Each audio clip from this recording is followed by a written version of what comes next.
Have you ever had an emotion just kind of take over and direct your actions, and before you know it, you're like, "Why? Why did I do that? Why did I say that?" Whether the emotion is anger or guilt or sometimes even giddiness and joy can cause you to do things that later on you realize if you had just come down from that emotion, you might have made a different choice that would serve you better. So there's a little trick, very simple. I actually talk about this in my book, Let Go of the Guilt. Stop beating yourself up and take back your joy as a way to keep guilt from getting in the driver's seat and causing you to do things and overcompensate in ways that don't serve you well. And it's something simply called affect labeling. It's out of some research at UCLA. And affect refers to emotion. And all it means is this: when you feel an emotion, let's say it's a negative one or one that's going to control your actions, to rise up in you, and you're about to make a decision or about to do something, what you want to do is simply label it. So if the emotion is guilt, you would pause and just say, that's guilt.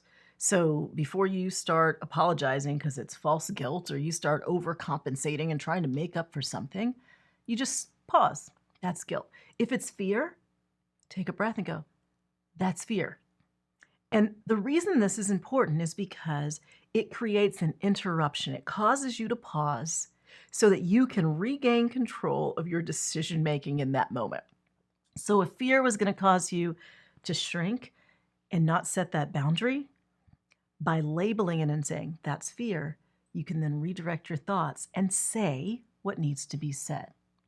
If it's anger and you are about to do something you'd later regret, when you go, that's anger, you can pause and go, okay, what would be a better response right now? It might be to not do or say anything until you calm down. But that first step is simply noticing the emotion is there and pausing and going, that's, and you fill in the blank. Very simple, but also very powerful. So when that happens today or this week, I want you to remember this short little conversation we had and label whatever the emotion is in order to keep the emotion from getting in the driver's seat and taking control of your actions.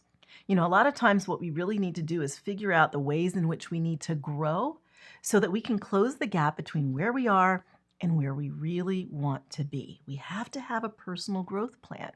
And so if that's you, I want you to check out my membership. It's simply called the Successful Women's Academy, SWA. Or if you think you might be interested in helping people grow through coaching, check out our Coach Training Intensive at the Coaching and Positive Psychology Institute, or the CAP Institute, as we love to call it.